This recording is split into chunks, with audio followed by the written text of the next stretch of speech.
ഇടുക്കി ജില്ലയിൽ ഇടവിട്ട മഴ തുടരുന്നു. കഴിഞ്ഞ ദിവസങ്ങളിൽ പെയ്ത ശക്തമായ മഴയിൽ ഇടുക്കിയിൽ 25 വീടുകൾ തകർന്നു. രാത്രികാല യാത്രാ നിരോധനം തുടരുകയാണ്. പുഴകളിലെയും തോടുകളിലെയും നീരൊഴുക്ക് വർദ്ധിച്ചതോടെ ചെറുകിട അണക്കെട്ടുകളിലെ ജലനിരപ്പ് ഉയരുകയാണ്. ഇടുക്കി അണക്കെട്ടിലെ ജലനിരപ്പ് 47%-ലെത്തി.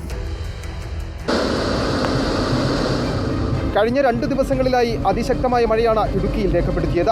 നേരിയ ശമനമുണ്ടെങ്കിലും ഇടവിട്ട മഴ തുടരുന്നു. പുഴകളിലെയും തോടുകളിലെയും നീരൊഴുക്ക് ശക്തമാണ്. ചെറുകിട അണക്കെട്ടുകളിലെ ജലനിരപ്പ് ഉയരുന്നു. മാട്ടുപ്പെട്ടി അണക്കെട്ടിലെ ജലനിരപ്പ് 80%-ലേക്ക് എത്തി. പൊന്മുടി അണക്കെട്ടിൽ 60%. ജലനിരപ്പ് താഴ്ന്നു നിൽക്കുന്നത് കുണ്ടള, ആനയിറങ്കൽ അണക്കെട്ടുകളിൽ. കുണ്ടളയിൽ 27%-ഉം ആനയിറങ്കലിൽ 47%-മാണ് ജലനിരപ്പ്. അതേസമയം ഇടുക്കി അണക്കെട്ടിൽ ആശങ്കപ്പെടേണ്ട സാഹചര്യം നിലവിലില്ല.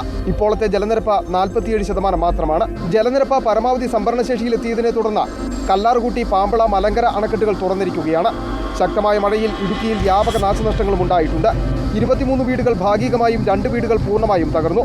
മരം ഒടിഞ്ഞു വീണ് നിരവധി വൈദ്യുത പോസ്റ്റുകളും തകർന്നിട്ടുണ്ട്. പലയിടങ്ങളിലും വൈദ്യുത ബന്ധം പുനഃസ്ഥാപിക്കുവാൻ ഇതുവരെ കഴിഞ്ഞിട്ടില്ല.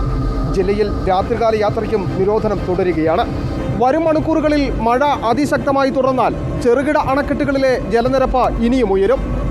പൊന്മുടിയും കുണ്ടളയും അടക്കം തുറക്കേണ്ട സാഹചര്യം ഉണ്ടാകും. വീഡിയോ ജേർണലിസ്റ്റ് സന്തോഷ് ശേഖർക്കൊപ്പം reporter Sandeep Rajakkad, in reporter, Idukki.